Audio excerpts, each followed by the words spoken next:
మొదటి 12 వచనాలను మనం ధ్యానం చేసాం. ఈ రాత్రి మిగిలిన వచనాలు మనం ధ్యానం చేద్దాం. ఐగుప్తు దేశం మీదకి దేవుడు పంపించుచున్నటువంటి తెగుళ్ళను గురించి, ఒక్కొక్క తెగులును దేవుడు ఎలాగ పంపించాడు, ఎందుకు పంపించాడు, ఆ విషయాలన్నీ కూడా మనం ధ్యానం చేస్తూ ఉన్నాం. ఈరోజు దేవుడు ఐగుప్తు దేశం మీదకు పంపిన మరి ఒక తెగులు లేదా మరి ఒక శిక్ష గురించి మనము ధ్యానం చేద్దాం. నేను కూడా చిన్న ప్రార్థన చేస్తాను. దేవుని ఆత్మ సహాయం కొరకు మరి ఒకసారి ప్రార్థన చేద్దాం. పరిశుద్ధుడైన మా ప్రియ ప్రభువా, నీ పాద సన్నిధిలో మేము చేరి పూర్ణ హృదయంతో మరి ఒకసారి కృతజ్ఞతాస్తుతులు చెల్లించుకుంటూ నీ వాక్యము కొరకు ప్రార్థన చేస్తున్నాం. దేవా, నీ వాక్యము వినగూరి మేమందరం నీ సన్నిధికి వచ్చాం. నీ వాక్యముతో మమ్మలను తృప్తిపరచండి, మాకు క్షేమాభివృద్ధిని కలుగు చేయండి. నిలిచిన నన్ను మీ ఆత్మ వశములో ఉంచుకోండి ప్రభువా. తండ్రి, అవసరమైన మాటలు వినువారికి ఉజ్జీవము, పురికొల్పు, ఆత్మ సంబంధమైన క్షేమాభివృద్ధి కలుగు చేసే మాటలు నా నోట ఉంచి పలికించమని ప్రార్థన చేస్తున్నాం. మాకందరికీ కూడా నీ వాక్యము ద్వారా బలము దయచేయండి. మమ్మలను బలపరచేది నీ వాక్యమే. మాలో ఉన్న లోపములను సరిచేసేది కూడా నీ వాక్యమే. అట్టి జీవము కలిగిన, శక్తి కలిగిన నీ లేఖనములను మేము ధ్యానిస్తూ ఉండగా మీరే మమ్మలను బలపరిచి సహాయం చేయమని మీ ప్రియమైన కుమారుడు రక్షకుడు యేసు ప్రభువు నామమున స్తోత్రములు చెల్లించి వేడుకొనుచున్నాము తండ్రి. ఆమేన్.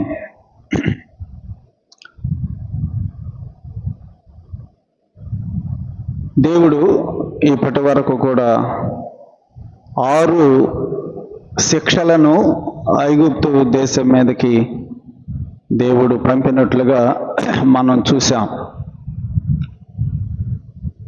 ఈ రాత్రి మరి ఒక శిక్ష దేవుడు ఐగుప్తు దేశం మీదకి పంపిస్తూ ఉన్నాడు. కారణం ఒక్కటే, దేవుని మాట వినకుండా ఫరో దేవుని ప్రజలను పంపకుండా తన హృదయాన్ని కఠినం చేసుకుంటూ ఉన్నాడు. కారణం అదే. అందుకే దేవుడు ప్రతిసారి కూడా ఒక్కొక్క శిక్షను పంపిస్తున్నట్లుగా మనం చూస్తూ ఉన్నాం. మన జీవితాలలో కూడా ఆయన మాట వినకపోతే ఆయన మనల్ని కూడా శిక్షిస్తాడు. ఆయనకు పక్షపాతము అనేది ఉండదు. మనకైతే పక్షపాతం ఉంటుంది, కానీ దేవునికి పక్షపాతం ఉండదు. ఫరో సేనను, ఫరో సేవకులను, ఆ దేశస్తులను ఎలా శిక్షించాడో ఆయన మాట మనం వినకపోయినా కూడా మనల్ని కూడా ఆయన శిక్షిస్తాడు.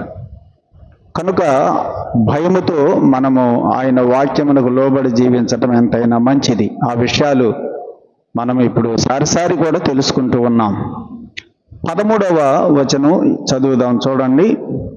తరువాత యెహోవా మోషేతో ఇట్లనెను, హెబ్రీల దేవుడైన యెహోవా ఎలాగో సెలవిచ్చుచున్నాడు, నీవు తెల్లవారగానే లేచిపోయి ఫరో ఎదుట నిలిచి నన్ను సేవించుటకు నా జనులను పోనిమ్ము, సమస్త భూమిలో నా వంటి వారు ఎవరునూ లేరు అని నీవు తెలుసుకొనవలెనని ఈసారి నేను నా తెగుళ్ళన్నీ నీ హృదయము నొచ్చునంతగా నీ సేవకుల మీదికిని నీ ప్రజల మీదికిని పంపెదను. ఈ మాటలు చెప్పమంటున్నాడు. ఫరో దగ్గరికి వెళ్ళి ఈ మాటలు చెప్పు అని మోషేతో చెబుతున్నాడు. ఫరో దగ్గరికి ఎప్పుడు వెళ్ళి చెప్పమంటున్నాడు ఈ మాటలు? 13వ వచనంలో మనం ఆ విషయాన్ని గమనిస్తున్నాం. ఎప్పుడు వెళ్ళమన్నాడు? హెబ్రీల దేవుడైన యెహోవా ఎలాగో సెలవిచ్చుచున్నాడు, నీవు తెల్లవారగానే లేచిపోయి ఫరో ఎదుట నిలబడు అన్నాడు. ఎప్పుడే వెళ్ళమన్నాడు?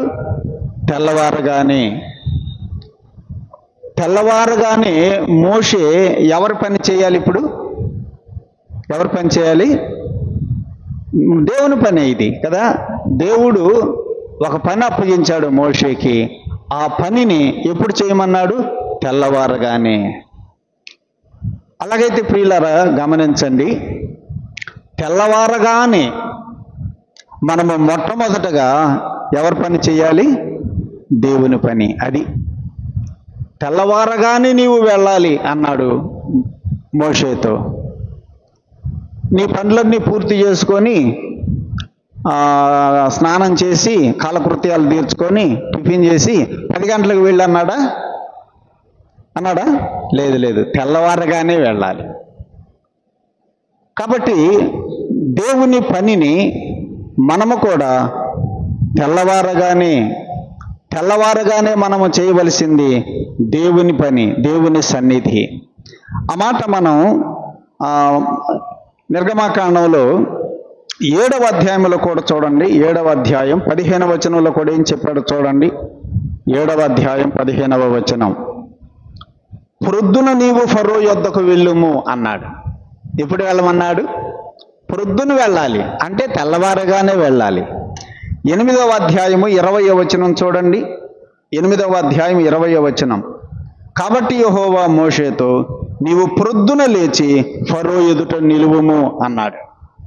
ఉదయాన్నే వెళ్ళాలి, తెల్లవారగానే వెళ్ళాలి, ప్రొద్దున్నే వెళ్ళాలి.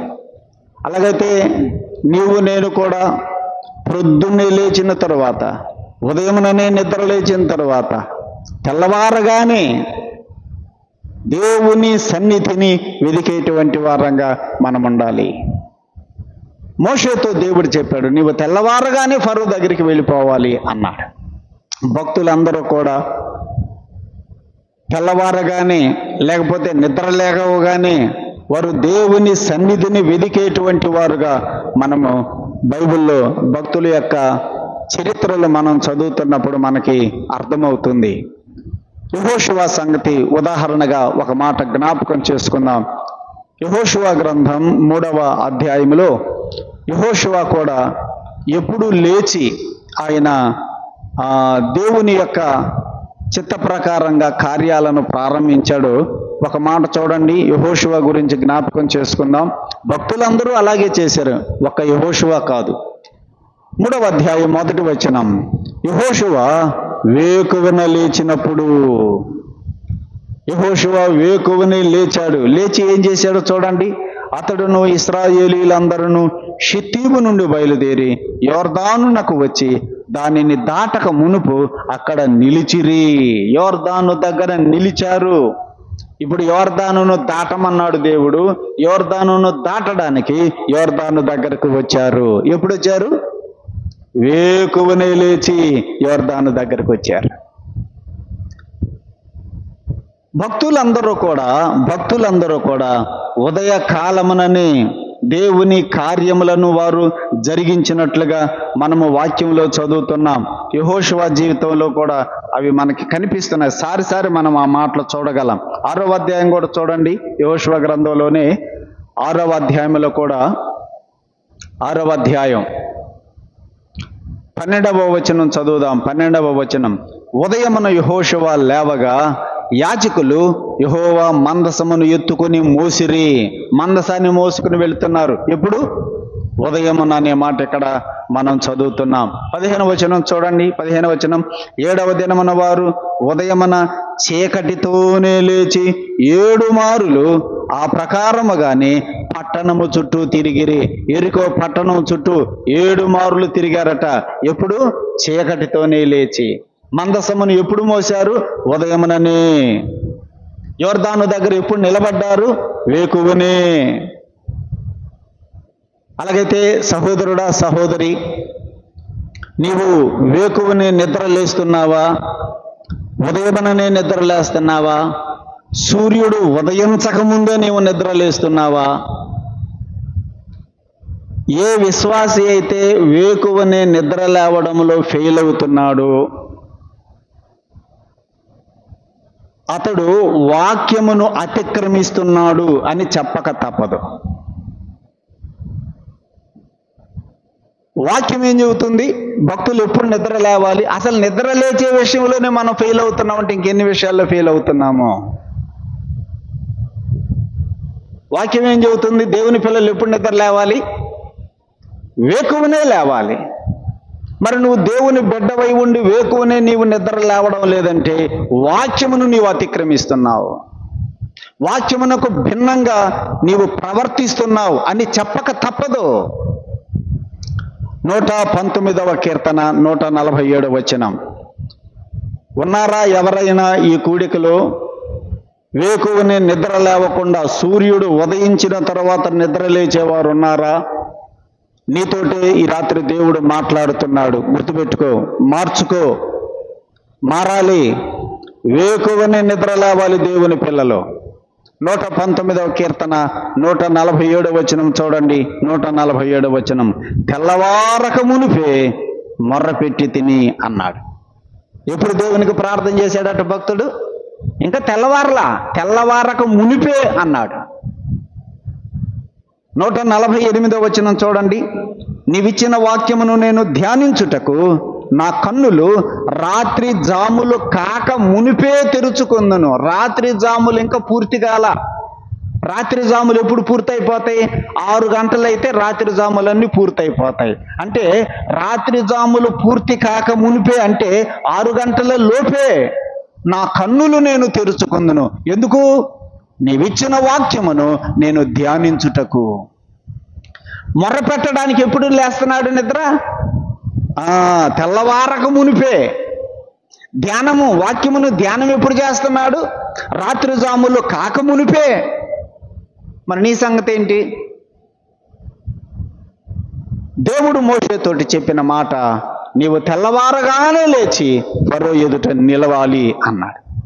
అలాగే ప్రియులారా, దేవుని పిల్లలమైన మనం కూడా వేకువనే నిద్ర లేవడం అలవరుచుకోవాలి. మన ప్రభు ఎప్పుడు నిద్ర లేచేవాడు? మనం చదువుతున్నాం కదా. ఆయన చీకటితోనే, ఇంకా చీకటి ఉండగానే ఆయన లేచి ఆయన ప్రార్థన చేసేవాడు అనే మాట వాక్యంలో మనం చదువుతున్నాం. మన ప్రభువు వేకువనే నిద్ర లేచేటప్పుడు ఆయనను విశ్వసించిన నువ్వు ఎప్పుడు లేవాలి? మోషేతో దేవుడు చెప్పిన మాట చూడండి. 13వ మోషేతో చెప్పిన మాట ఇదే. నీవు ఫరో దగ్గరికి వెళ్ళి నా జనులను పోనిమ్ము అని చెప్పు. సారి చెప్పమన్న వార్త అదే. ఇప్పుడు కూడా అదే చెప్పమంటున్నాడు. 9:13లో కూడా నన్ను సేవించుటకు నా జనులను పోనిమ్ము. ఇంకేం చెప్పమన్నాడు చూడండి.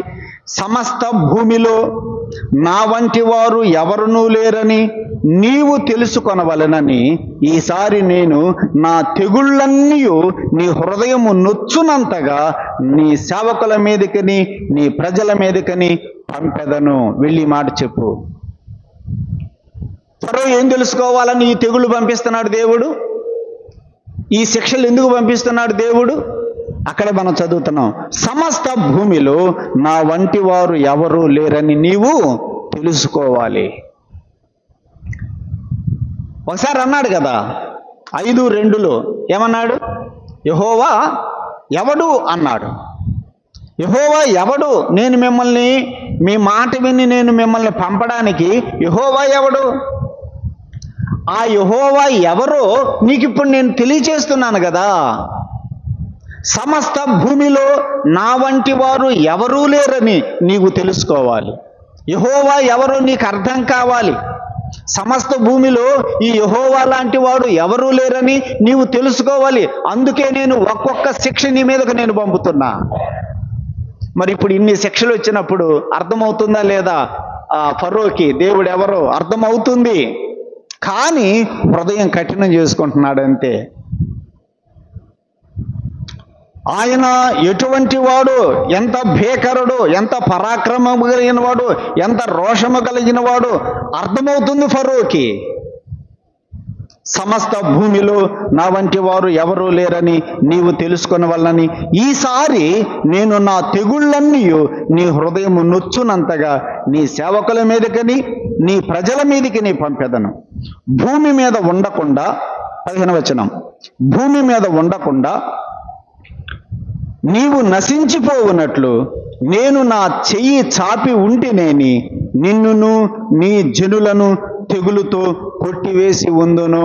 ఫరో, అసలు నేను నిన్నెప్పుడో భూమి మీద లేకుండా కొట్టివేసేవాడని, నా చెయ్యి చాపి నా చెయ్యి గనక ఉంటే నిన్ను నీ జనులను తెగులుతో అన్నాడా, తెగుళ్లతో అన్నాడా? దేనితో కొట్టివేస్తానన్నాడు? తెగులుతో, తెగుళ్లతో కాదు. తెగులు అంటే ఒకటే, ఒక్క తెగులు పంపించానంటే చాలు. కానీ ఇప్పుడు ఎన్ని తెగుళ్ళు పంపించాడు కదా? అసలు నిన్ను నీ జనులను నీ దేశమంతటిని కూడా నా చెయ్యి చాపి ఒక్క తెగులుతో నిన్ను నేను నాశనం చేయగలను అన్నాడు. ఇదే నిర్గమకాండంలో 33వ అధ్యాయం చూడండి. 33వ అధ్యాయం.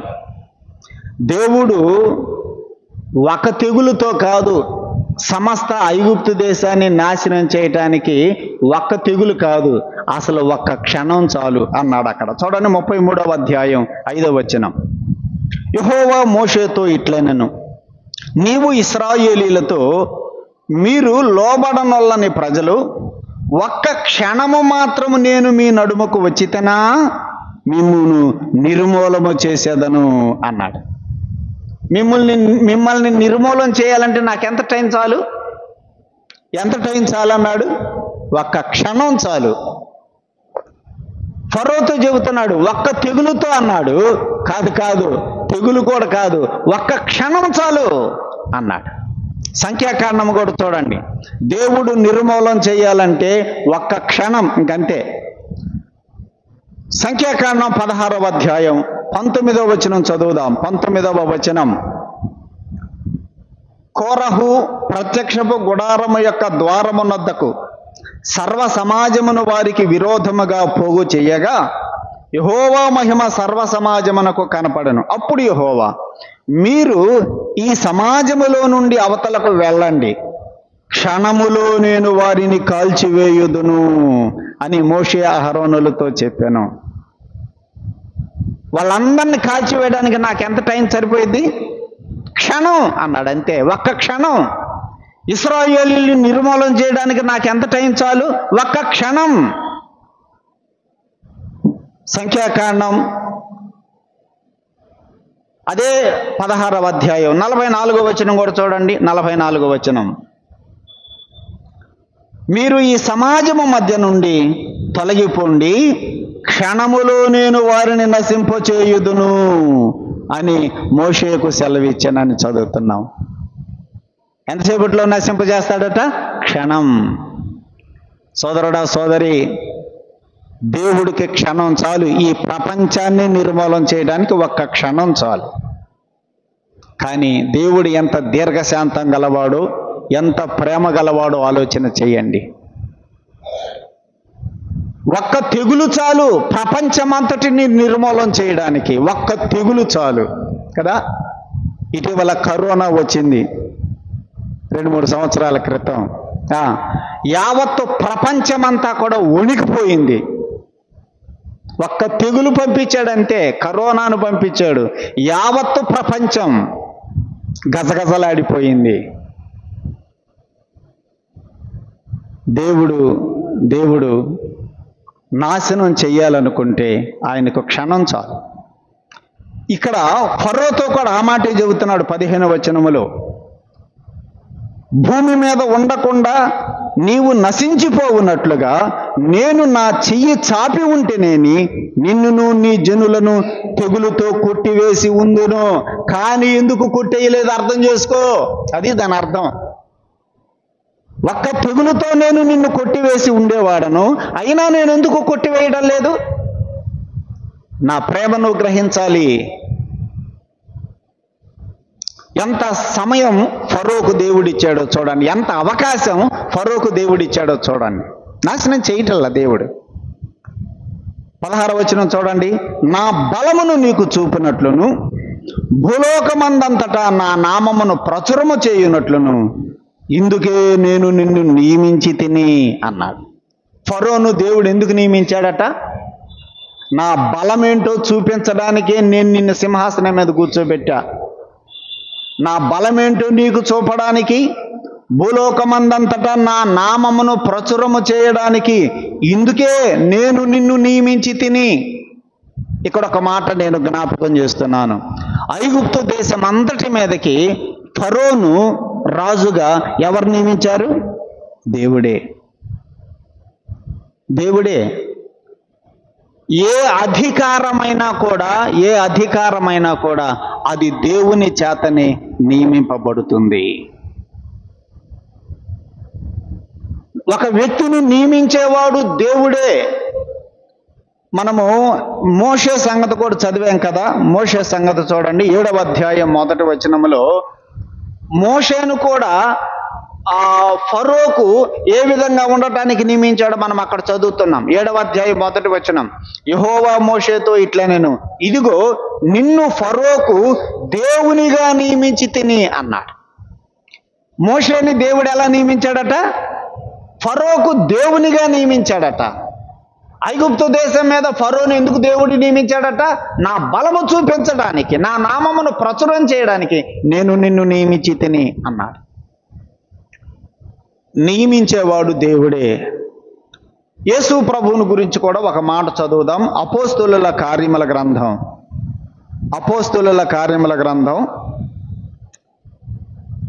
2వ అధ్యాయం 36వ వచనం. 2వ అధ్యాయం 36వ వచనం.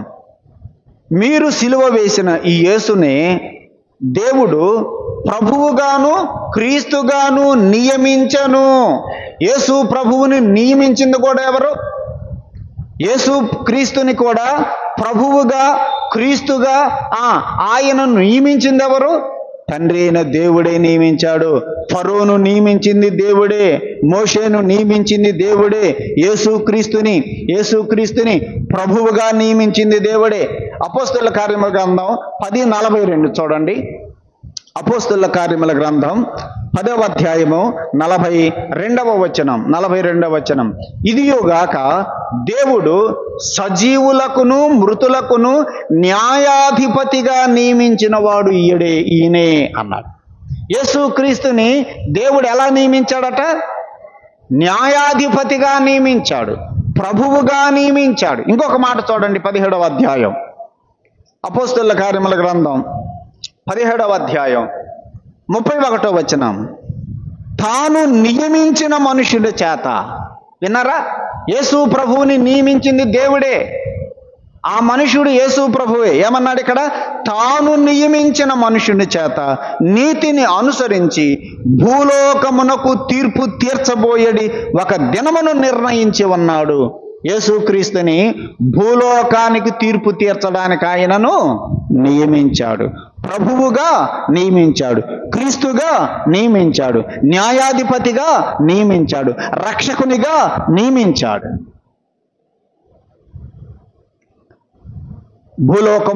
భూలోకములో ఏలుచున్న వారిని అందరిని కూడా నియమించింది ఎవరు?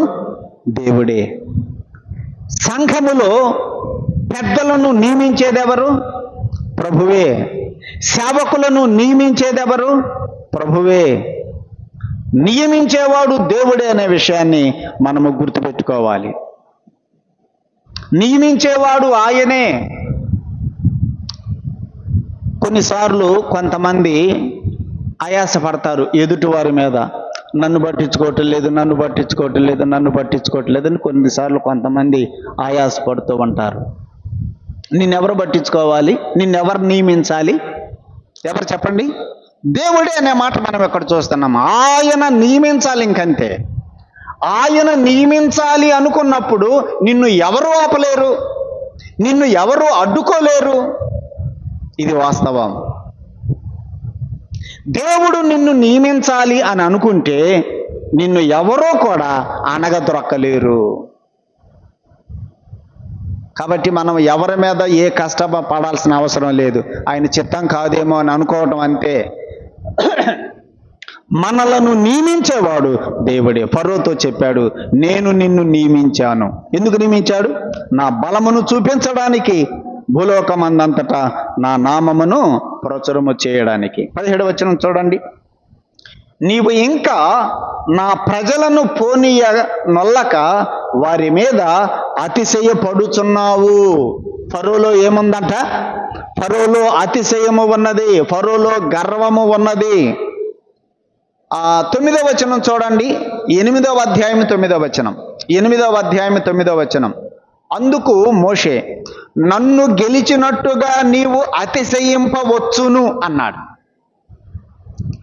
ఫరో నన్ను గెలిచినట్టుగా నువ్వు అతిశయిస్తావేమో అన్నాడు. కానీ ఇక్కడేమన్నాడు? నీవు అతిశయపడుచున్నావు అన్నాడు.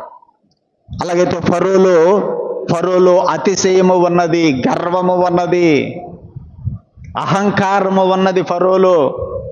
ఫరోకి దేవుని శక్తి తెలుసు, దేవుని గొప్పతనం తెలుసు. సమస్త భూమిలో దేవుని లాంటి వాడు ఎవరూ లేరని అర్థమయ్యింది. అయినా కూడా అహంకారం అడ్డం వస్తుంది. వీళ్ళని నేను పంపిస్తే ఎట్లా? అతిశయము ఉన్నది, గర్వము ఉన్నది. ప్రియులారా, వాక్యం మనకు తెలుసు. నాశనానికి ముందు ఏమి నడిచిద్దట? గర్వమే నడిచిద్ది కదా. ఫరోకు నాశనము 14వ అధ్యాయంలో ఉంది కాబట్టి ఇప్పుడు ఏమవుతున్నాడు? ఈయన అతిశయపడుతున్నాడు. ఫరో మునిగిపోయాడు. ఎక్కడ? ఏ అధ్యాయంలో? 14వ అధ్యాయంలో. ఎర్ర సముద్రం విడిపోయినప్పుడు అందులో ఫరో సైన్యం అంతా కూడా మునిగిపోయి చనిపోయారు. నాశనము ఉన్నది నీకు ముందు, అందుకని నువ్వు అంతసేటుగా అతిశయపడుతున్నావు. ప్రియులారా, ఆయన పిల్లలమైనటువంటి మనలో ఇది రాకూడదు. అతిశయం, అహంకారం, గర్వం ఇవి రాకూడదు. కొన్నిసార్లు దేవుని పిల్లలమైన మనలో కూడా వస్తాయి. నాలాగా పాడేవాడు లేడు. ఏమొచ్చింది అది? అదే అతిశయం అంటే. నాలాగా పరిచర్య చేసేవాడు లేడు, నాలాగా ప్రసంగం చేసేవారు లేరు. ఇదే అతిశయం. ఇది కాదు మనలో రావాల్సింది. మనలో దీనత్వము రావాలి. అందుకని పేతురు రాసిన మొదటి పత్రిక 5:5లో మనం చదువుతున్నాం కదా, దేవుడు అహంకారులను ఎదిరించి దీనులకు తన కృపను అనుగ్రహిస్తాడు.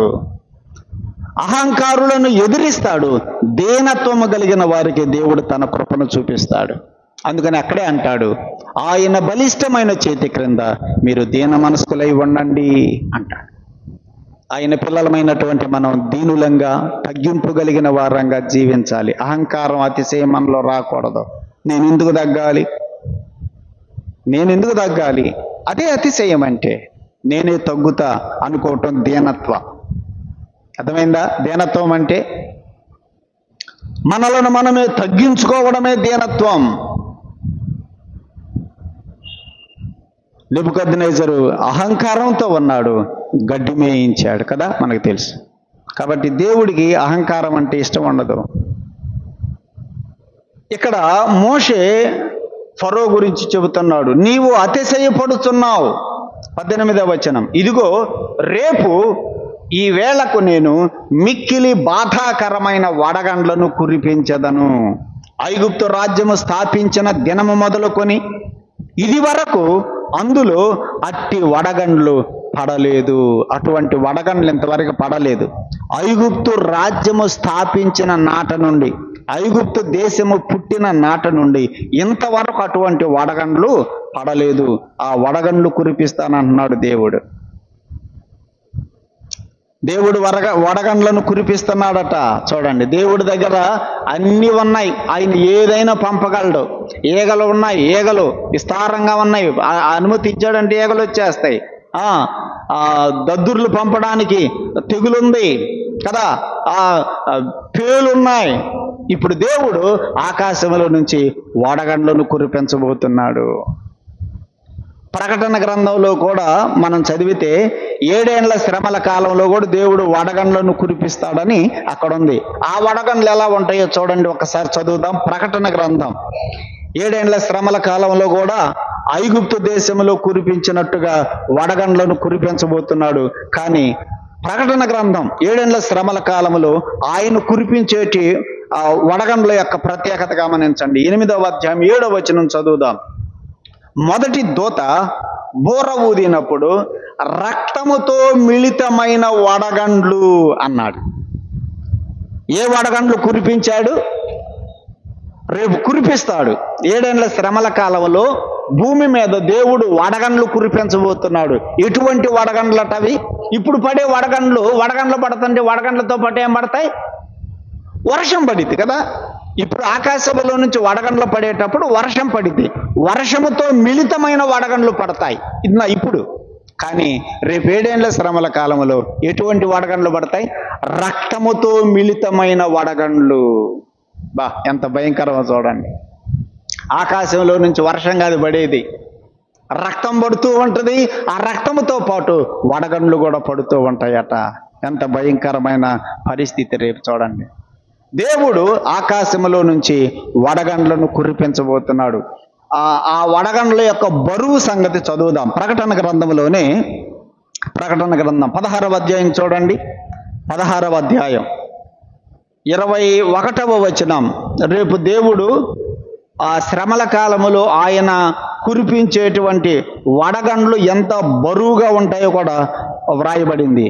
5 మణుగుల బరువు గల పెద్ద వడగండ్లు ఆకాశము నుండి మనుషుల మీద పడెను. ఒక్కొక్క వడగండ్ల యొక్క బరువు 5 మణుగులట. 5 కేజీలు కాదు. 5 కేజీలు పడితేనే అసలు మనం తలకాయ పగిలిపోయింది కదా. కానీ 5 కేజీలు కదట. ఎంత? 5 మణుగులు. దేవుని దగ్గర వడగండ్లు ఉన్నాయి. ఐగుప్తు దేశం మీద అలాంటి వడగండ్లను కురిపించబోతున్నాను అని వెళ్ళి చెప్పు అంటున్నాడు మోషేతోటి. నీ వెళ్ళి ఈ మాటలన్నీ చెప్పు అన్నాడు. 19వ వచనం. కాబట్టి నీవు ఇప్పుడు పంపి నీ పశువులను పొలములలో నీకు కలిగినది యావత్తును త్వరగా భద్రము చేయుము. ఫరో పంపించుకో, నీ సేవకులను పంపించుకో. నీ పశువులు ఏమన్నా పొలాల్లో ఉంటే, నీ పంటలు ఏమన్నా పొలాల్లో ఉంటే భద్రం చేసుకొని. దేవుడు నిజంగా ఆ మాట చదువుతుంటే ఎంత ప్రేమ ఉందో చూసారా. జాగ్రత్త తీసుకోమని, భద్రం చేసుకోమని చెబుతున్నాడు. నేను వడగండ్లు కురిపించబోతున్నాను, భద్రం చేసుకో. అప్పుడప్పుడు మనకు కూడా తుఫాను వచ్చేటప్పుడు, సునామీలు వచ్చేటప్పుడు, భూకంపాలు వచ్చేటప్పుడు ప్రభుత్వం వారు ప్రజలకు తెలియచేస్తారు. టీవీల ద్వారా, రేడియోల ద్వారా కదా. ప్రజలకు ఎందుకు, ప్రజల మీద ఏమి ఉండి ప్రభుత్వానికి ఆ మాట తెలియజేస్తారు? ప్రజల మీద ఏముంది? ప్రజల మీద బాధ్యత ఉన్నది, ప్రజల మీద ప్రేమ ఉన్నది కాబట్టి గవర్నమెంట్ వాళ్ళు అలా తెలియజేస్తారు. అలాగైతే ఇప్పుడు దేవుడు కూడా ఫరోకు తెలియజేస్తున్నాడంటే ఫరో మీద కూడా ఏమన్నట్టు దేవుడికి కదా. ఎంత ప్రేమ. భద్రం చేసుకో, పొలములో పశువులు ఏమన్నా ఉన్నాయేమో త్వరగా ఇంటికి తెప్పించుకో, నేను వడగండ్లను కురిపించబోతున్నాను అని మోషేతో చెప్పమంటున్నాడు. 19వ వచనం. నీ పశువులను పొలములలో నీకు కలిగినది యావత్తును త్వరగా భద్రము చేయము. ఇంటికి రప్పింపబడక పొలములో ఉండు ప్రతి మనుషుని మీదను జంతువు మీదను వడగండ్లు కురియును. అప్పుడు అవి చచ్చును అని చెప్పమనేను. వెళ్ళి చెప్పి ఈ మాటలన్నీ అని మోషేతో చెబుతున్నాడు. ఈ మాటలన్నీ వెళ్ళి ఫరోతో చెప్పు. రాబోయేటువంటి శిక్ష ఏంటిదో చెప్పు. ఆ శిక్ష తప్పించుకోమని హెచ్చరించు. ఎన్ని మాటలు చెప్పమన్నాడు చూడండి. ఈనాడు కూడా దేవుడు తన దాసుల ద్వారా లోకానికి పంపిస్తున్న వర్తమానం ఏంటంటే, రాబోయేటువంటి శిక్ష చెప్పమంటున్నాడు. ఆ శిక్షను ఎలా తప్పించుకోవాలో కూడా చెప్పమంటున్నాడు కదా. మనము లోకములోకి వెళ్ళి యేసు ప్రభువుని విశ్వసించండి. విశ్వసిస్తే నరకము తప్పిపోతుంది, విశ్వసించకపోతే మీరు నరకపాత్రులు అయిపోతారని చెబుతున్నాం కదా. దేవుడు శిక్ష చెప్పమంటున్నాడు, శిక్షను తప్పించుకునే మార్గము చెప్పమంటున్నాడు. అది లోకస్తులకి. మనకు కూడా ఉందా లేదా శిక్ష? ఆయన నమ్ముకున్న పిల్లలమైన మనకు కూడా ఉంది. మనకేమి లేదనుకోబాకండి. యేసు ప్రభువుని మనము విశ్వసించిన నాటి నుండి మనకు కూడా లెక్క చెప్పాలి. దేవుని పిల్లలమైన మనమందరం కూడా క్రీస్తు న్యాయపీఠము ఎదుట నిలబడాలి అని వాక్యంలో ఉన్నది. ఆయన ఎదుట మనమందరం నిలబడాలి, లెక్క చెప్పాలి. ఏం చెబుతా? పిల్లరా, దేవుడు ప్రేమ గలవాడు, ముందుగానే హెచ్చరిస్తున్నాడు. నా ఎదుట మీరు నిలబడినప్పుడు నేను మిమ్మల్ని క్వశ్చన్స్ వేస్తా, ప్రశ్నలు వేస్తా, మీకు తీర్పు తీర్చుతా, మీరు చేసిన క్రియలను గురించి నేను లెక్కలు అడుగుతా. ఏం చెప్పాలి మనం? అందుకనే దేవుడు జాగ్రత్త పడమని కూడా మనకు చెబుతున్నాడు.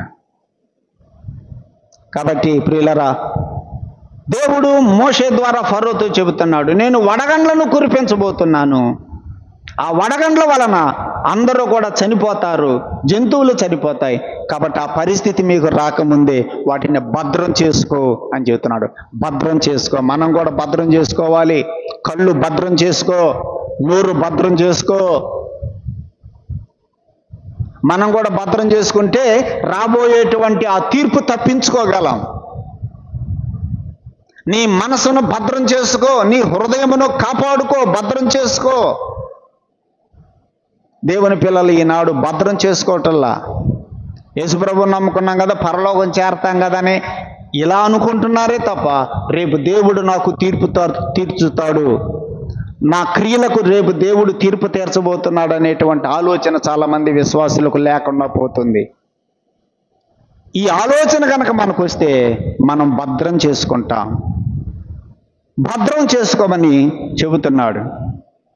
ఈ మాటలు వెళ్ళి ఫరోతో చెప్పు అంటున్నాడు. 20వ వచనం చూడండి. 20వ వచనం, ఫరో సేవకులలో యెహోవా మాటకు భయపడిన వాడు తన సేవకులను తన పశువులను ఎండ్లలోనికి త్వరగా రప్పించెను. ఈ మాట వెళ్ళి ఫరో దగ్గర చెప్పేటప్పటికి, మోషే వెళ్ళి చెప్పేటప్పటికి కొంతమంది సేవకులకి ఏం కలిగిందట? భయం కలిగిందట. చూడండి ఆ మాట, 20వ వచనం, ఫరో సేవకులలో యెహోవా మాటకు భయపడిన వాడు తన సేవకులను తన పశువులను ఎండ్లలోనికి త్వరగా రప్పించెను.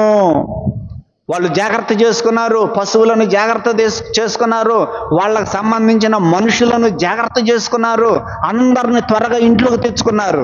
ఎవరు వాళ్ళు? పశువులను ఇంటికి తెచ్చుకున్న వాళ్ళు, మనుషులను ఇంటికి తెచ్చుకున్న వాళ్ళు త్వరగా ఎవరు వాళ్ళు? యెహోవా మాటకు భయపడిన వాళ్ళు. ఇంకొక మనుషులు కనపడుతున్నారు. 21వ వచనం చూడండి. అయితే యెహోవా మాట లక్ష్య పెట్టనివాడు. ఒకళ్ళేమో దేవుని మాటను లక్ష్య పెట్టి భయపడి జాగ్రత్త పడితే, ఇంకొంతమంది ఎలా ఉన్నారు? యెహోవా మాట లక్ష్య పెట్టనివాడు తన పనివారిని తన పశువులను పొలములోనే ఉండనిచ్చెను. 2 రకాల మనుషులు ఉంటున్నారు. ఎవరెవరు? ఒకరేమో భయపడేటువంటి వారు, మరొకరేమో లక్ష్య పెట్టని వారు. భయపడిన వారేమో జాగ్రత్త పడ్డారు, లక్ష్య పెట్టని వారు నిర్లక్ష్యంగా ఉండి అజాగ్రత్తగా ఉండి వదిలేశారు. సోదరుడా, సోదరి, మనం ఎలా ఉండాలి ఆలోచన చేయండి. మనం ఎలా ఉండాలి? యెహోవా మాటకు భయపడే వారంగా ఉందామా? యెహోవా మాట అంటే లెక్కలేనట్టుగా ఉందామా? దేవుని మాటకు ఎవరైతే భయపడతారో వారు జాగ్రత్త పడతారండి. వారు జాగ్రత్త పడతారు, వారు క్షేమముగా ఉంటారు, వారు ప్రాణాలు కాపాడుకుంటారు. ఎవరైతే దేవుని మాటను లక్ష్య పెట్టరో, దేవుని మాట అంటే లెక్కలేనట్టుగా ఉంటారో, దేవుని మాటలను నిర్లక్ష్య పెడతారో, వారు వడగండ్లు పడి వారు ఏమైపోయారు? వాళ్ళ పశువులు ఏమైపోయినాయి? చనిపోయాయి. రాహాబు వేగులు వారిని ఇద్దరిని కూడా ఎందుకు దాచిపెట్టింది? ఆమెకేం కలిగింది? భయం. మీ దేవుడు ఎర్ర సముద్రమును ఎలాగూ ఆరిపోయేటట్లు చేశాడో అది మేము విన్నప్పుడు మా గుండెలు కరిగిపోయాయి. మీ ఎదుట ఎవరో కూడా నిలవలేరు, మాకు అది అర్థమైపోయింది. భయపడిపోయింది రాహాబు. అయ్యా, మీ దేవుడు ఈ దేశమును మీకు ఇస్తాడని మాకు తెలుసు. మిమ్మల్ని గురించిన భయము మాలో ఉంది. కాబట్టి దయచేసి మిమ్మల్ని నేను దాచిపెడుతున్నాను కాబట్టి నాకు ప్రత్యుపకారంగా మా కుటుంబాన్ని కూడా రక్షించండి. మీరు ఈ పట్టణాన్ని అగ్ని చేత కాల్చివేసేటప్పుడు అని రాహాబు ప్రాధేయపడింది. రాహాబులో ఏముంది? భయం. అందుకనే తన కుటుంబాన్ని, తన ఇంటి వారిని ఏం చేసుకోగలిగింది? కాపాడుకోగలిగింది. అదే యెహోషువ గ్రంథములో గిబియోనీయులు కూడా వచ్చారు యెహోషువ దగ్గరికి. మాయావేషం వేసుకొని వచ్చారు. చినిగిపోయిన బట్టలు వేసుకొని, పాత చెప్పులు వేసుకొని, ఎండిపోయిన రొట్టె ముక్కలు తీసుకొని, పాత తిత్తులు తీసుకొని, ద్రాక్షారసపు తిత్తులు, నీళ్ళ తిత్తులు తీసుకొని యెహోషువ దగ్గరికి వచ్చి, అయ్యా మేము చాలా దూరం నుండి వచ్చాం, మేము మీతో పాటు కలిసి ఉంటామని వారు మాయ మాటలు చెప్పి, మోసపు మాటలు చెప్పి యెహోషువతో నిబంధన చేసుకున్నారు. యెహోషువ కూడా వారికి ప్రమాణం చేశాడు, బ్రతకనిచ్చారు. 3 రోజుల తర్వాత తెలిసింది ఈ గిబియోనీయులు వీళ్ళ మధ్య ఉండేవారని. గిబియోనీయులు యెహోషువ అడుగుతున్నారు, ఎందుకు మీరు మమ్మల్ని మోసం చేశారు, ఇట్లా అబద్ధాలు ఎందుకు చెప్పారంటే, అప్పుడు వారు చెప్పిన మాట ఏంటి? మీ వలన మాకేముంది? భయం.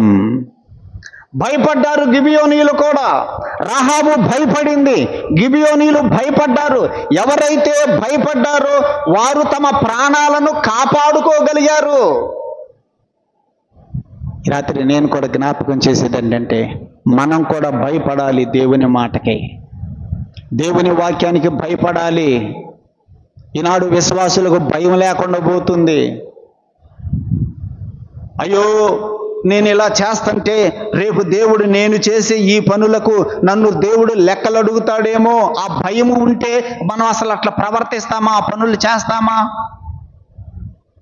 ఆలోచన చేయండి. నీవు చేసే ప్రతి క్రియకు కూడా రేపు దేవుడు లెక్క అడుగుతాడనేటువంటి ఆ భయం మనలో ఉండాలి. భయపడినటువంటి వారు క్షేమముగా ఉంటారు. భయపడినటువంటి వారు నిమ్మలంగా ఉంటారు. వారు సజీవంగా ఉంటారు.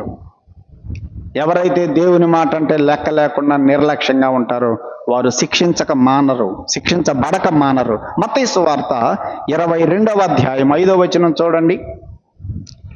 మత్తయి సువార్త 22వ అధ్యాయము 5వ వచనం. 22వ అధ్యాయం 5వ వచనం. పెండ్లి విందుకు రమ్మని రాజు కొంతమందిని పిలిపిస్తే, నా విందు సిద్ధంగా ఉంది, కురువిన పశువులు వధించబడ్డాయి, మీరందరూ విందుకు రండి అని పిలిపిస్తే వాళ్ళు ఏం చెప్పారు? 5వ వచనం చూడండి. వారు లక్ష్యము చెయ్యక, రాజు మాట వాళ్ళు లక్ష్య పెట్టలేదు. అది మోషే మాట కొంతమంది లక్ష్య పెట్టలేదు. అందుకనే వాళ్ళ పశువులను అలాగే పొలంలో ఉండనిచ్చారు. ఇక్కడ కూడా రాజు యొక్క మాటను లక్ష్య పెట్టలేదు. విందుకు రమ్మంటే మేము రాంపో అన్నారు. సాకులు చెప్పారు. నిర్లక్ష్యంగా ఉన్నారు రాజు పట్ల. అందుకేం చేశాడు చూడండి.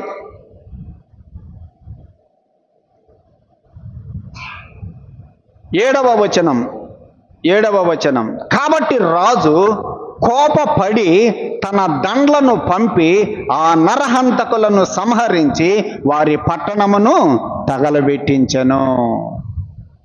దేవుని మాటను నిర్లక్ష్య పెడితే, లక్ష్య పెట్టకపోతే శిక్ష ఉన్నది. చూడండి, వాళ్ళు లక్ష్య పెట్టకుండా సాకులు చెప్పి వెళ్ళిపోయారు. కొంతమంది ఏమో చంపివేశారు. అందుకని దేవుడు, అక్కడ రాజు అంటే యేసు ప్రభువే, కోపపడి తన దండ్లను పంపి ఆ నరహంతకులను సంహరించి వారి పట్టణములను తగలబెట్టించాడు. ప్రియులారా, భయపడదాం. మనం కూడా నిర్లక్ష్యంగా ఉండొద్దు. మోషే మాట విని భయపడిన వారేమో జాగ్రత్త పడ్డారట, లక్ష్య పెట్టని వారేమో అజాగ్రత్తగా ఉన్నారు. 22వ వచనం చూడండి. నిర్గమకాండం 9వ అధ్యాయం 22వ వచనం. దేవుడు అంటున్నాడు, నీ చెయ్యి ఆకాశము వైపు చూపుము, ఐగుప్తు దేశమందలి మనుషుల మీదను, జంతువుల మీదను, పొలముల కూరలన్నిటి మీదను వడగండ్లు ఐగుప్తు దేశమందంతటా పడును అని మోషేతో చెప్పెను. మోషే తన కర్రను ఆకాశము వైపు ఎత్తినప్పుడు యెహోవా ఉరుములను వడగండ్లను కలుగు చేయగా పిడుగులు భూమి మీద పడుచూ ఉండెను. యెహోవా ఐగుప్తు దేశము మీద వడగండ్లు కురిపించెను. అలాగు వడగండ్లతో కలిసిన పిడుగులను బహుబలమైన వాయను. ఐగుప్తు దేశమందంతటా అది రాజ్యమైనది మొదలుకొని ఎన్నడను అట్టివి కలగలేదు.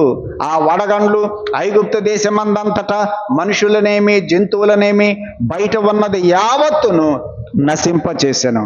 వడగండ్లు పొలములోని ప్రతి కూరను చెడగొట్టెను, పొలములోని ప్రతి చెట్టును విరగగొట్టెను. విన్నారా? ఉరుములు, పిడుగులు, వడగండ్లు, ఆ మాటలు మనం చదువుతున్నాం. పిడుగులు ఉన్నాయి, పిడుగులు పడుతున్నాయి, ఉరుములు ఉరుముతున్నాయి, వడగండ్లు పడుతున్నాయి. ఐగుప్తు దేశం అంతటా కూడా ఆనాడు పండినటువంటి పంటలన్నీ కూడా ఆ వడగండ్ల దెబ్బకి, ఆ పిడుగుల దెబ్బకి మొత్తం నాశనం అయిపోయినాయి. ఎవరైతే మోషే మాటను లక్ష్య పెట్టకుండా నిర్లక్ష్యంగా పొలంలోనే ఉన్నారో ఇప్పుడు వాళ్ళకు కూడా ఏమొచ్చింది? ఇప్పుడు నాశనం వచ్చింది. ఐగుప్తు దేశము రాజ్యమైనది మొదలుకొని ఇప్పటి వరకు అలాంటి వడగండ్లు ఎప్పుడు పడలేదట. అంత గొప్ప విపత్తు వచ్చింది. 26వ వచనం. అయితే ఇశ్రాయేలీలు ఉన్న గోషేను దేశములో మాత్రము వడగండ్లు పడలేదు. దేవుడు తన ప్రజలను ఎంత జాగ్రత్తగా కాపాడుకుంటున్నాడో చూడండి. ఐగుప్తు దేశములో మాత్రం వడగండ్లు పడలేదు. మనం మొన్న కూడా చూసాం కదా, ఐగుప్తు దేశములో ఒక్క ఈగ లేదు. ఐగుప్తు దేశములో గోషేను దేశములో దేవుని ప్రజలు ఉన్న గోషేను దేశములో ఒక్క ఈగ లేదు. ఐగుప్తు దేశం అన్నంతటా ఈగలే. గోషేను దేశములో ఏ ఒక్క పశువుకి కూడా తెగులు రాలేదు. కానీ ఐగుప్తు దేశంలో ఉన్న పశువులన్నిటికీ తెగులు వచ్చి చచ్చిపోయినాయి. ఇప్పుడు వడగండ్లు కురిపిస్తే ఐగుప్తు దేశమందంతటా వడగండ్లే, ఐగుప్తు దేశమందంతటా పిడుగులు పడుతున్నాయి. కానీ గోషేను దేశంలో మాత్రం వడగండ్లు పడలేదు. దేవుని తన బిడ్డలను ఎంత జాగ్రత్తగా కాపాడుతున్నాడో చూడండి. సారి మనం ఆ మాట చదువుతున్నాం. సోదరుడా, సోదరి, ఆయన పిల్లలమైనటువంటి మన పట్ల ఆయన శ్రద్ధ తీసుకునేవాడు, ఆయన జాగ్రత్త తీసుకునేవాడు అనే మాట మరోసారి మనం ఇక్కడ జ్ఞాపకం చేసుకుంటున్నాం. గోషేను దేశంలో మాత్రం వడగండ్లు పడలేదు. 27వ వచనం. ఇది చూడగా ఫరో మోషే అహరోనులను పిలువనంపెను. ఇప్పుడు మళ్ళీ పిలిపించాడు. శిక్ష వచ్చినప్పుడల్లా ఫరో చేసే పని ఏంది? శిక్ష వచ్చినప్పుడల్లా ఫరో చేసే పని పిలిపించటమే కదా. వాళ్ళు పిలిపించటం, సారీ చెప్పటం, మా కోసం నువ్వు ప్రార్థన చేయమని అడగటం. అదే ఇక్కడ కూడా చూడండి. ఇది చూడగా ఫరో మోషే అహరోనులను పిలువనంపి, నేను ఈసారి పాపం చేసి ఉన్నాను, యెహోవా న్యాయవంతుడు, నేనును నా జనులను దుర్మార్గులం, ఇంత మట్టుకు చాలు, ఇక బ్రహ్మాండమైన ఉరుములు వడగండ్లు రాకుండా యెహోవాను వేడుకోండి, మిమ్మలను నేను పోనిస్తా, మిమ్మలను ఇక నేను నిలపను అని వారితో చెప్పాను. ఇదే శిక్ష వచ్చినప్పుడల్లా ఫరో చెప్పే మాట ఇదే. నేను పంపిస్తా, ఈసారి నేను పంపిస్తా, నా కోసం మీరు వేడుకోండి, ఈసారి పంపిస్తా, నా కోసం వేడుకోండి. ఇదివరకు కూడా అట్లాగనే జరిగింది కదా. శిక్ష వచ్చినప్పుడు, శ్రమ వచ్చినప్పుడు, కష్టం వచ్చినప్పుడేమో దేవుడు దేవుడు దేవుడు నా కోసం ప్రార్థన చేయండి, ప్రార్థన చేయండి, ప్రార్థన చేయండి అంటారు. శిక్ష వచ్చినప్పుడు ఆ శిక్ష తొలగిపోతే ఇంకా మళ్ళీ దేవుడిని సంగతే పట్టించుకోరు. గతంలో కూడా మనం జ్ఞాపకం చేసుకున్నాం. ఇలాంటి ఫరోలు కదా, ఆనాడు ఫరో ఉన్నాడు, అలాంటి ఫరోలు ఇప్పుడు కూడా ఉంటున్నారు. అయ్యా మాకు కుటుంబంలో కష్టం ఉంది, కొంచెం ప్రార్థన చేయండి అని అంటారు. సరే అని చెప్పి మనం కూడా ప్రార్థన చేస్తాం. వాళ్ళు కోరినప్పుడు మనం కాదనకూడదు కదా, కాదనకూడదు, ప్రార్థన చేయాలి. దేవుడు కనికరించి వారిని కనికరించి వాళ్ళకున్న కష్టం దేవుడు తొలగించి వేశాడు అనుకోండి, మళ్ళీ మందిరానికి రాడు. అరే దేవుడి కష్టం తీసేశాడు కదా, వీళ్ళందరూ ప్రార్థన చేశారు, మా కష్టం పోయింది, యేసుప్రభుని మనం కూడా పూజిద్దామని ఎవరైనా మళ్ళీ మందిరానికి వస్తున్నారా? రారు. ఫరో లాంటి వారు ఈనాడు చాలా మంది ఉన్నారు లోకంలో.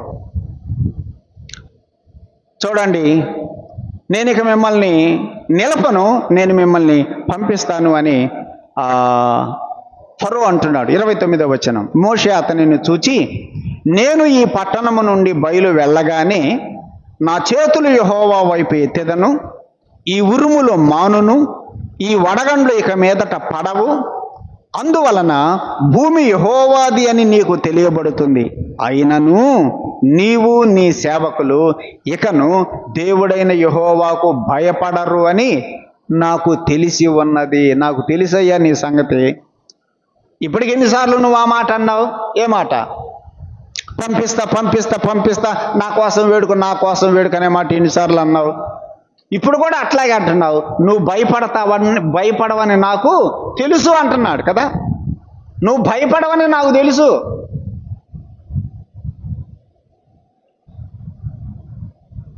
కొంతమంది సంగతి మనకు తెలుసు. వాళ్ళు అట్ట అంటారు, చర్చికి రారని కూడా మనకు తెలుసు కదా. అలాంటి వాళ్ళు ఉన్నారు లోకంలో. ఫరో యొక్క మనస్సు మోషేకి తెలిసిపోయింది. నీవు భయపడవని నాకు తెలుసు. కొంతమంది సంగతి మనకు ముందుగానే తెలుసు. కావాలంటే ఇంకొక మాట కూడా చదువుదాం. చూడండి, ద్వితీయోపదేశకాండం 31వ అధ్యాయంలో మోషే ఇశ్రాయేలీలను ఉద్దేశించేమన్నాడు. చదువుదాం. ద్వితీయోపదేశకాండం 31వ అధ్యాయం.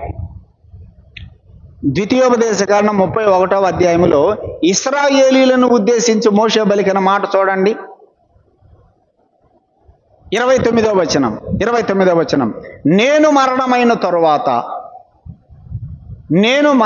తరువాత మీరు బొత్తిగా చెడిపోయి, చూసారా ఇశ్రాయేలీలు ఏమైపోతారంట? చెడిపోతారని మోషేకు ముందుగానే తెలిసిపోయింది. మీరు బొత్తిగా చెడిపోయి నేను మీకు ఆజ్ఞాపించిన మార్గమును తప్పుదురనియు, దేవుడు ఆజ్ఞాపించిన మార్గమును వీళ్ళు తప్పిపోతారని మోషేకి తెలిసిపోయింది. అదే చెబుతున్నాడు వాళ్ళతోటి. మీరు చెడిపోతారు, మీరు మార్గమును తప్పుతారు, ఆ దినముల అంతమందు కీడు మీకు ప్రాప్తించుననియు నేను ఎరుగుదును. మీ సంగతి నాకు తెలుసయ్యా అన్నాడు. మరి మోషేకి తెలిసినట్టుగానే వాళ్ళు తప్పిపోయారా లేదా? కదా. న్యాయాధిపతుల గ్రంథం మనం చదువుతుంటే, న్యాయాధిపతుల గ్రంథం చరిత్ర అంతా అదే కదా. వాళ్ళు తప్పిపోవడమే, సారి తప్పిపోవడమే. అవును, కొంతమంది సంగతి మనకు ముందుగానే తెలిసిపోయింది. వాళ్ళు దేవునిలో స్థిరంగా ఉంటారు, వాళ్ళు మళ్ళీ వదిలిపెట్టి వెళ్ళిపోతారు. కొంతమంది సంగతి మనకు ముందుగానే తెలిసిపోయింది. ఇక్కడ ఫరో సంగతి ముందుగానే చెప్పేశాడు మోషే, నువ్వు భయపడవని నాకు తెలుసు. ఇశ్రాయేలీల సంగతి కూడా మోషే ముందుగానే చెప్పేశాడు. నీవు భయపడవని నాకు తెలిసి ఉన్నది అని. 31వ వచనం, అప్పుడు జనప చెట్లు పువ్వులు పూసెను, యవల చేలు వెన్నులు వేసి ఉన్నవి గనుక జనప యవల చేలు చెడగొట్టబడెను, కానీ గోధుమలు మిరప మొలకలు ఎదగనందున అవి చెడగొట్టబడలేదు. అప్పటికి ఇవి ఇంకా చిన్న కాబట్టి అవి పాడవలేదు. జనప చెట్లు అవి యవల చేలు మాత్రం అవి పాడైపోయినాయి ఆ వడగండ్ల దెబ్బకి. 33వ వచనం, మోషే ఫరోను విడిచిపెట్టి ఆ పట్టణము నుండి బయలు వెళ్ళి యెహోవా వైపు తన చేతులు ఎత్తినప్పుడు ఆ ఉరుములను వడగండ్లను నిలిచిపోయెను, వర్షము భూమి మీద కురియుట మానివేశెను. వడగండ్లు నిలిచిపోయాయి, వర్షము నిలిచిపోయింది. ఎప్పుడు? మోషే యెహోవా వైపు చేతులెత్తినప్పుడు. చేతులెత్తడం అంటే ప్రార్థన. చేతులెత్తుట ప్రార్థన. మనం కూడా దేవుని సన్నిధిలో ప్రార్థన చేయాలి. ఏ చేతులెత్తి? తిమోతి పత్రికలో పౌలు రాశాడు, పవిత్రమైన చేతులెత్తి అని రాశాడు కదా. ఏ చేతులెత్తి ప్రార్థన చేయాలి? పవిత్రమైన చేతులెత్తి మనము దేవుని సన్నిధిలో ప్రార్థన చేస్తే ఆయన తప్పకుండా మన ప్రార్థన వింటాడు. మనము పవిత్రమైన చేతులు కలిగి లేకుండా అపవిత్రమైన చేతులెత్తి ప్రార్థన చేస్తే అప్పుడు ఆయన ఏం చేస్తాడు? యెషయా గ్రంథంలో చెప్పాడు మొదటి అధ్యాయంలో, నేను మిమ్మల్ని చూడకుండా నా చేతులతో నా కళ్ళు నా ముఖము నేను కప్పుకుంటాను అని చెప్పాడు యెషయా గ్రంథం మొదటి అధ్యాయంలో. పవిత్రమైన చేతులెత్తి ప్రార్థన చేస్తే ప్రార్థన ఆలకిస్తాడు. అపవిత్రమైన చేతులెత్తి ప్రార్థన చేస్తే ఆయన మనల్ని చూడకుండా తన చేతులతో తన ముఖము కప్పుకుంటాడు. అట్లాగైతే ప్రార్థన మాత్రం చేస్తున్నారు. ఏ చేతులు? పవిత్రమైన చేతులెత్తి ప్రార్థన చేసేవాళ్ళు ఉన్నారు, అపవిత్రమైన చేతులెత్తి ప్రార్థన చేసేవాళ్ళు కూడా ఉన్నారు. అది దాని అర్థం. అలాగైతే ప్రార్థన చేసే వాళ్ళందరినీ నమ్మకూడదు. ఏమంటారు? ప్రార్థన చేసే వాళ్ళందరూ ప్రార్థన కరెక్ట్ అని అనుకోకూడదు. ఎందుకని? వాళ్ళ చేతులు పవిత్రమో వాళ్ళ చేతులు అపవిత్రమో గ్యారెంటీ, అది ముఖ్యం. అందుకని ప్రియులారా, నీవు ప్రార్థన చేస్తున్నావు, నేను ప్రార్థన చేస్తున్నాను. మన జీవితం ఎలా ఉంది? పవిత్రమేనా అపవిత్రమా? అపవిత్రమైన చేతులెత్తి అపవిత్రమైన జీవితం కలిగి మనం చేసి ఏ కార్యమును కూడా దేవుడు అంగీకరించరు. ఆరాధన చేసిన, పరిచర్య చేసిన, ప్రసంగాలు చేసిన, పాటలు పాడిన, ప్రార్థనలు చేసిన, ఆరాధన చేసిన దేవుడు అంగీకరించడు. అందుకని జాగ్రత్తగా జీవించాలి. పవిత్రమైన చేతులెత్తి మనము ప్రార్థించే వారంగా ఉండాలి. మోషే యెహోవా వైపు తన చేతులు ఎత్తగా వడగండ్లు నిలిచిపోయాయి, వర్షం కూడా నిలిచిపోయింది. మనం కూడా మోషే వలె పవిత్రత కలిగి జీవిద్దాం. 34వ వచనం, అయితే ఫరో వర్షమును వడగండ్లను ఉరుములను నిలిచిపోవుట చూచి అతడును అతని సేవకులను ఇంకా పాపము చేయుచు తమ హృదయములను కఠినపరుచుకొనిరి. యెహోవా మోషే ద్వారా పలికినట్టు ఫరో హృదయము కఠినమాయను, అతడు ఇశ్రాయేలీయులను పోనీయక పోయెను. వడగండ్లు నిలిచిపోయాయి, ఉరుములు నిలిచిపోయాయి, వర్షము నిలిచిపోయింది. ఇదంతా చూశాడు ఎవరు? ఫరో చూశాడు. ఏం చేశాడు? మళ్ళీ మొదటికి వచ్చేసాడు. మళ్ళీ తన హృదయం కఠినం. సారి ఇదే. నిమ్మలంగా ఉంటే, సమాధానం కలిగితే, నెమ్మది కలిగితే మళ్ళీ దేవుణ్ణి మర్చిపోవటమే. ఫరో మరలా తన హృదయాన్ని కఠినం చేసుకున్నాడు. ప్రియులారా, మనము సారి ఈ మాటలు చదువుతున్నాం ఫరో గురించి. మరి మనం కూడా అలాగూ ఉంటున్నామేమో ఆలోచన చేసుకుంటున్నామా? మనం ఇంకా కఠినంగా ప్రవర్తిస్తున్నామా? కఠినంగా ఉంటున్నామా? ఎవరి పట్లనైనా మనం కూడా కఠినత్వం విడిచిపెట్టాలి. కఠినంగా ఉండకూడదు. దీనత్వము, సాధు స్వభావము కలిగి మనం నడుచుకుంటే దేవుడు తప్పకుండా మనల్ని, మన కుటుంబాలని దేవుడు దీవిస్తాడు. అలాగే జీవిద్దాం.